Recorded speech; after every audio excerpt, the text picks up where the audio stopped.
Assalamualaikum lovely students, welcome to BioFlow. Before watching this video, make sure you like, comment, share and subscribe. Lovely students, आज हम discuss करने वाले बहुत ज़्यादा important topic जो है DNA replication. Lovely students, DNA replication एक ऐसा प्रोसेस होता है जिसमें डीएनए की मिलियन ऑफ कॉपीज़ बनती है। और लवली स्टूडेंट्स, ये जो प्रोसेस होता है, इस प्रोसेस में डीएनए पॉलीमरेज एंजाइम जो है वो मेन एंजाइम होता है। और लवली स्टूडेंट्स, इस डीएनए रेप्लिकेशन के 3 इम्पॉर्टेंट स्टेप्स होते हैं जिसको हम कह सकते हैं इनिशिएशन स्टेप, इलॉन्गेशन स्टेप और टर्मिनेशन स्टेप। हर एक स्टेप में जो है एक बहुत ही ज़्यादा इम्पॉर्टेंट एंजाइम जो है वो यूज़ होता है। लवली स्टूडेंट्स, डीएनए रेप्लिकेशन को स्टार्ट करने से पहले आपको डीएनए के बारे में कुछ इम्पॉर्टेंट पॉइंट्स का पता होना चाहिए। लवली स्टूडेंट्स, सबसे पहले डीएनए के 2 स्ट्रैंड्स होते हैं। दोनों स्ट्रैंड्स किसके थ्रू अटैच होते हैं? हाइड्रोजन बॉन्डिंग के थ्रू जो है वो अटैच होते हैं। आप देख सकते हैं ये डीएनए के 2 स्ट्रैंड्स, दोनों स्ट्रैंड्स जो है वो हाइड्रोजन बॉन्डिंग के थ्रू जो है वो अटैच होते हैं। Number 1 point. Second point, DNA जो है एक क्वाइल्ड स्ट्रक्चर होता है या फिर फोल्डेड स्ट्रक्चर होता है। लवली स्टूडेंट्स, हम कह सकते हैं कि डीएनए में बहुत सारे क्वाइलिंग्स प्रेजेंट होते हैं या फिर ये जो एक फोल्डेड स्ट्रक्चर होता है। लवली स्टूडेंट्स, इस बेसिस के ऊपर हम डीएनए को स्पाइरल लैडर शेप कहते हैं। स्पाइरल यानी वो स्प्रिंग के जैसे बहुत सारे फोल्डिंग्स इसमें बने होते हैं और ये एक लैडर शेप होता है। और लवली स्टूडेंट्स, डीएनए के जो दोनों स्ट्रैंड्स हैं वो एक दूसरे के कॉम्प्लीमेंट्री होते हैं। अब ये कॉम्प्लीमेंट्री का मतलब क्या है? कॉम्प्लीमेंट्री का मतलब है दोनों स्ट्रैंड्स जो है वो एक दूसरे के ऑपोजिट होते हैं। याद रहे लवली स्टूडेंट्स, डीएनए के एक स्ट्रैंड को हम 3 प्राइम एंड कहते हैं और डीएनए का जो दूसरा स्ट्रैंड है यानी 3 प्राइम एंड के सामने वाला जो स्ट्रैंड होगा उसको हम 5 प्राइम एंड कहते हैं। लवली स्टूडेंट्स, जिस तरह मैंने आपको बताया कि दोनों स्ट्रैंड्स एक दूसरे के कॉम्प्लीमेंट्री या फिर ऑपोजिट होते हैं, इसका मतलब क्या है? आप देख सकते हैं लवली स्टूडेंट्स, डीएनए में 4 डिफरेंट नाइट्रोजनस बेस प्रेजेंट होते हैं: एडिनोसिन, साइटोसिन, थाइमिन और गवानीन। याद रहे लवली स्टूडेंट्स, एडेनिन जो है हमेशा किसके साथ बॉन्ड बनाता है? थाइमिन के साथ। और साइटोसिन जो है हमेशा गवानीन के साथ जो है वो बॉन्ड बनाता है। कौन सा बॉन्ड बनाता है? हाइड्रोजन बॉन्ड बनाता है। आप देख सकते हैं लवली स्टूडेंट्स, एक स्ट्रैंड के ऊपर एडेनिन प्रेजेंट है तो उसके सामने वाले स्ट्रैंड पे जो है वो थाइमिन प्रेजेंट होता है। इस तरह आप देख सकते हैं लवली स्टूडेंट्स, ऊपर जो है साइटोसिन प्रेजेंट है तो उसके सामने जो है वो गवानीन प्रेजेंट है, यानी एडेनिन थाइमिन के साथ बॉन्ड बनाता है, साइटोसिन जो है गवानीन के साथ, और ये एक दूसरे के ऑपोजिट होते हैं यानी कॉम्प्लीमेंट्री होते हैं। अब लवली स्टूडेंट्स, अगर हम डीएनए रेप्लिकेशन के प्रोसेस को स्टार्ट करें तो याद रहे लवली स्टूडेंट्स, डीएनए रेप्लिकेशन का जो प्रोसेस होता है वो कहाँ से स्टार्ट होता है? ऑरिजिन ऑफ रेप्लिकेशन से स्टार्ट होता है। याद रहे लवली स्टूडेंट्स, इस तरह बिल्कुल नहीं होता कि ये जो है एक डीएनए है और डीएनए की यहाँ से जो है रेप्लिकेशन का प्रोसेस जो है वो स्टार्ट हो जाता है। नहीं, डीएनए की हर एक साइट पर रेप्लिकेशन का प्रोसेस नहीं होता। डीएनए की स्पेसिफिक साइट पर रेप्लिकेशन का प्रोसेस होता है। तो उस साइट पे जहाँ पे रेप्लिकेशन का प्रोसेस जो है वो स्टार्ट होगा, उस साइट को हम ऑरिजिन ऑफ रेप्लिकेशन कहते हैं। लवली स्टूडेंट्स, फर्स्ट स्टेप यानी इनिशिएशन स्टेप में क्या होता है? ये जो आप देख सकते हैं ग्रीन मार्कर से मैंने ड्रॉ किया है, ये एक एंजाइम है, इसका नाम है गायरेज एंजाइम। गायरेज एंजाइम का एक निक नेम भी है जिसको हम कहते हैं टोपो आइसोमरेज एंजाइम। तो आपने इसमें कंफ्यूज नहीं होना। लवली स्टूडेंट्स, ये गायरेज एंजाइम या फिर टोपो आइसोमरेज एंजाइम, इसका काम क्या होता है? जिस तरह लवली स्टूडेंट्स मैंने आपको बताया कि डीएनए जो है एक क्वाइल्ड स्ट्रक्चर होता है, इसमें बहुत सारे क्वाइलिंग्स प्रेजेंट होती है या फिर फोल्डेड स्ट्रक्चर होता है। तो इस क्वाइलिंग को ख़त्म करना, आप देख सकते हैं ये क्वाइलिंग प्रेजेंट है डीएनए में, तो इस क्वाइलिंग को ख़त्म करने का जो काम है वो कौन सा एंजाइम करेगा?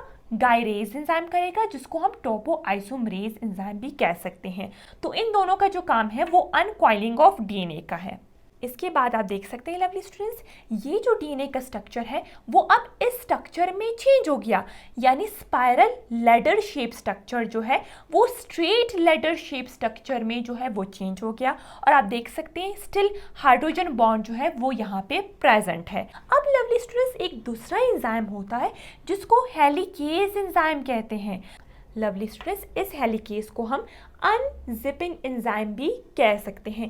आप देख सकते हैं जो मैंने रेड मार्कर से ड्रॉ किया है ये हेलिकेज एंजाइम। हेलिकेज एंजाइम का काम क्या होता है? जो हाइड्रोजन बॉन्ड प्रेजेंट है बिटवीन डीएनए स्ट्रैंड्स, इस हाइड्रोजन बॉन्ड को तोड़ने का काम कौन करेगा? हेलिकेज एंजाइम करेगा। ये आप किस तरह इसको रिमेंबर कर सकते हैं?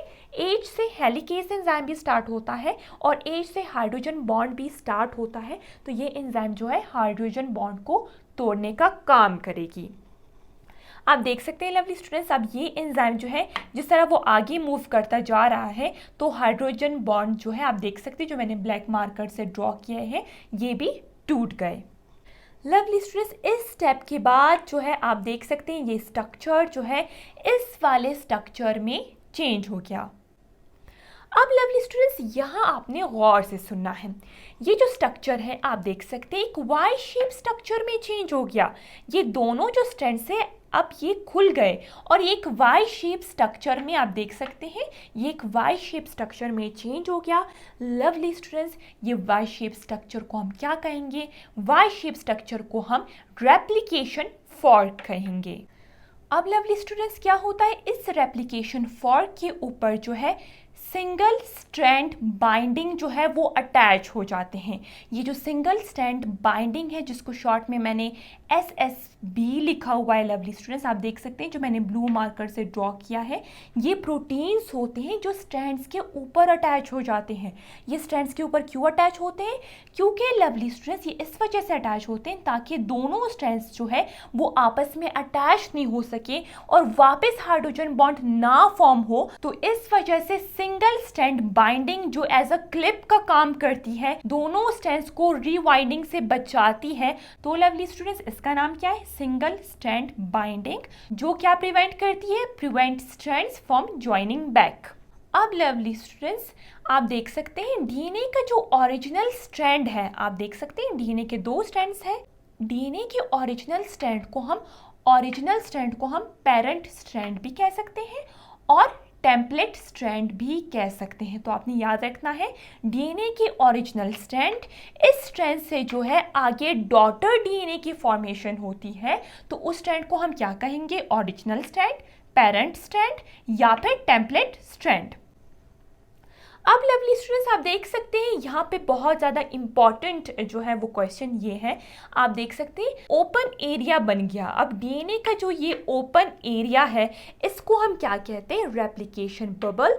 Open area of DNA is called replication bubble. ये रेप्लिकेशन बबल जो है अक्सर जो है बोर्ड एग्जाम और कॉम्पिटिटिव एग्जाम में आता है, तो आपने याद रखना है open area of DNA is called replication bubble. और ये रेप्लिकेशन बबल उस टाइम बनेगा जब हेलिकेज एंजाइम और गायरेज एंजाइम की एक्टिविटी हो जाए, तो फिर लवली स्टूडेंट्स रेप्लिकेशन बबल बनता है जो है open area of DNA.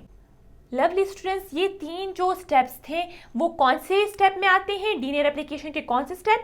Initiation वाले स्टेप में आते हैं, जिसमें गायरेज या फिर टोपोआइसोमेरेज एंजाइम की एक्टिविटी थी, हेलिकेज एंजाइम का काम था और रेप्लिकेशन फॉर्क का बना। ये सब जो है कौन से स्टेप में हो गया? इनिशिएशन वाले स्टेप में होगा। लवली स्टूडेंट्स इसके बाद जो है स्टेप नंबर 2 स्टार्ट होता है जिसको हम इलॉन्गेशन कहते हैं। अब इस इलॉन्गेशन का मतलब क्या होता है? लवली स्टूडेंट्स इलॉन्गेशन का मतलब होता है formation of two daughter strands. अब उस ओरिजिनल स्ट्रैंड, पेरेंट स्ट्रैंड या फिर टेम्पलेट स्ट्रैंड से जो है डॉटर स्ट्रैंड्स की फॉर्मेशन होती है, तो लवली स्टूडेंट्स इस प्रोसेस को हम इलॉन्गेशन का नाम देते हैं। याद रहे लवली स्टूडेंट्स, 2 डॉटर स्ट्रैंड्स की फॉर्मेशन होती है। अब हम इसको समझेंगे।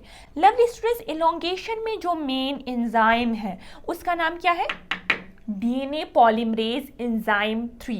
डीएनए पॉलीमरेज एंजाइम जो है वो डिफरेंट टाइप्स का हो सकता है, तो डीएनए पॉलीमरेज एंजाइम 3 जो है यहाँ इलॉन्गेशन वाले स्टेप में काम करेगा। लवली स्टूडेंट्स ये डीएनए पॉलीमरेज एंजाइम जो है खुद ब खुद काम नहीं करता, इसकी क्या रिक्वायरमेंट है लवली स्टूडेंट्स?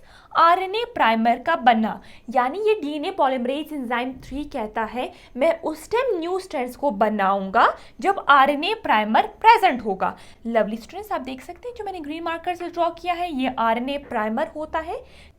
जो 10 to 15 न्यूक्लियोटाइड से मिलकर बना होता है। याद रहे लवली स्टूडेंट्स, ये आरएनए प्राइमर जो है एक एंजाइम इसको बनाता है। इसका नाम क्या है? Primase enzyme. ये जो प्राइमेज एंजाइम है वो आरएनए प्राइमर को बनाएगा। आप देख सकते हैं ये प्राइमेज एंजाइम है, इसने आरएनए प्राइमर को बना दिया। अब डीएनए पॉलीमरेज एंजाइम जो है इसकी रिक्वायरमेंट कंप्लीट हो गई, अब जो है ये काम कर सकता है, अब ये एक्टिवेट हो गया। तो lovely students, DNA polymerase enzyme का काम क्या है? ऐड न्यू न्यूक्लियोटाइड, यानी सेल में प्रेजेंट जो फ्री न्यूक्लियोटाइड्स होते हैं, एडेनिन, साइटोसिन, थाइमिन, गवानिन, इसको उठाना और डीएनए के स्ट्रैंड के सामने रखना। साथ में ये डीएनए पॉलीमरेज एंजाइम 3 जो है प्रूफ रीडिंग का प्रोसेस भी करता है।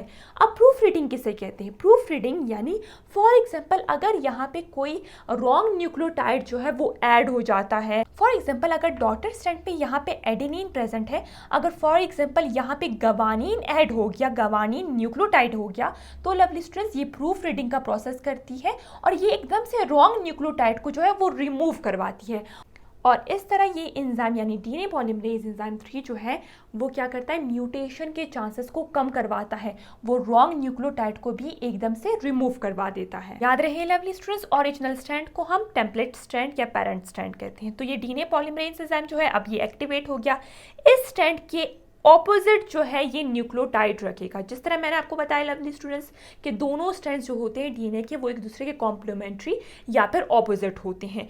और लवली स्टूडेंट्स आप देख सकते हैं ये जो ओरिजिनल स्ट्रैंड है वो 3 to 5 प्राइम एंड है, तो ये डॉटर जो स्ट्रैंड बनेगा वो 5 to 3 प्राइम एंड बनेगा, क्योंकि ये इसके ऑपोजिट जो है बनता है। अब लवली स्टूडेंट्स आपने गौर से सुना है, जिस तरह मैंने आपको बताया कि 2 डिफरेंट स्ट्रैंड्स की फॉर्मेशन होती है। आप देख सकते हैं लवली स्टूडेंट्स, एक जो स्ट्रैंड है वो कंटिन्यूस बना हुआ है, ठीक है, इसमें कोई गैप्स वगैरह, कोई फ्रेगमेंट्स, कोई पीसेस प्रेजेंट नहीं है।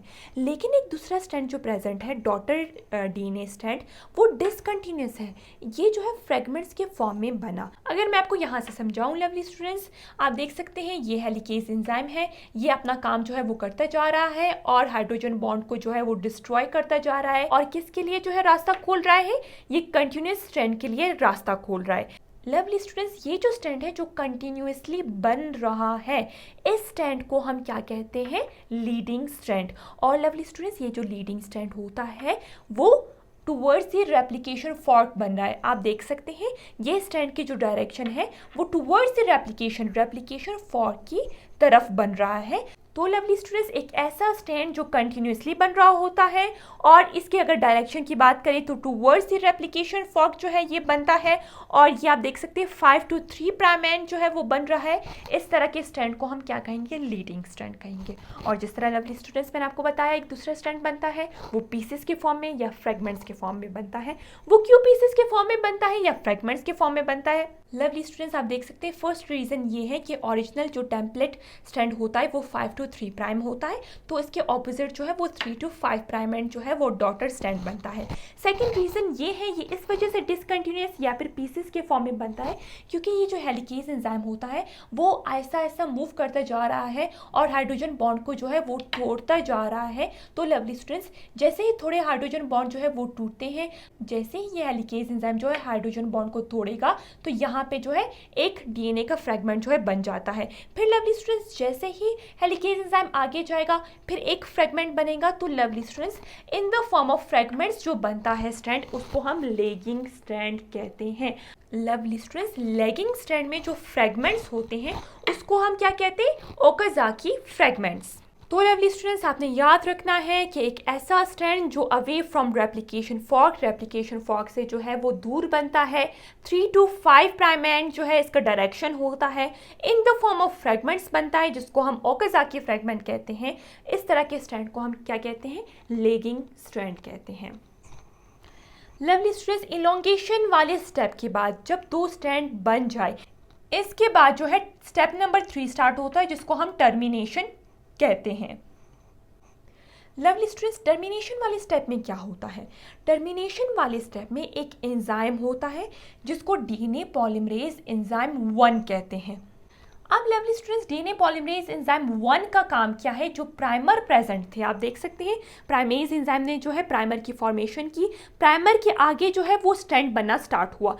तो लवली स्टूडेंट्स, प्राइमर को यहाँ से कौन रिमूव करवाएगा? डीएनए पॉलीमरेज एंजाइम 1 रिमूव करवाएगा। तो आपने याद रखना है, डीएनए पॉलीमरेज एंजाइम 1 का काम क्या है? प्राइमर को रिमूव करवाना। और साथ साथ लवली स्टूडेंट्स, ये डीएनए पॉलीमरेज एंजाइम जैसे ही प्राइमर को रिमूव करवाएगा, फॉर एग्जांपल ये जो प्राइमर है, अब ये जो है वो रिमूव हो गया। आप देख सकते हैं लवली स्टूडेंट्स, अब ये प्राइमर जो है वो रिमूव हो गया।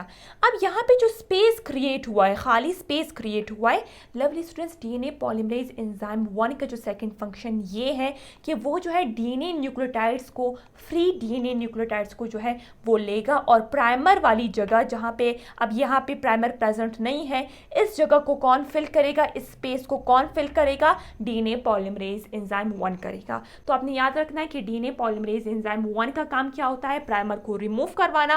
और प्राइमर को रिमूव करने से जो स्पेस क्रिएट हुआ है, इसके सामने जो है वो फ्री न्यूक्लियोटाइड्स को रखना, ये कौन करेगा? डीएनए पॉलीमरेज एंजाइम 1 करेगा। और साथ साथ आप देख सकते हैं लवली स्टूडेंट्स, एक दूसरा एंजाइम होता है जिसको डीएनए लाइगेज एंजाइम कहेंगे। डीएनए लाइगेज एंजाइम का एक दूसरा नाम है, निक नेम है ग्लूइंग एंजाइम, यानी एज अ ग्लू का काम करेगी। आप देख सकते हैं लवली स्टूडेंट्स, मैंने आपको बताया था लेगिंग स्ट्रैंड जो है in the form of fragments जो है वो फॉर्म होता है, जिसको ओकाज़ाकी फ्रेगमेंट्स कहते हैं। आप देख सकते हैं ये जो लेगिंग स्ट्रैंड है ये फ्रेगमेंट्स में फॉर्म हुआ है।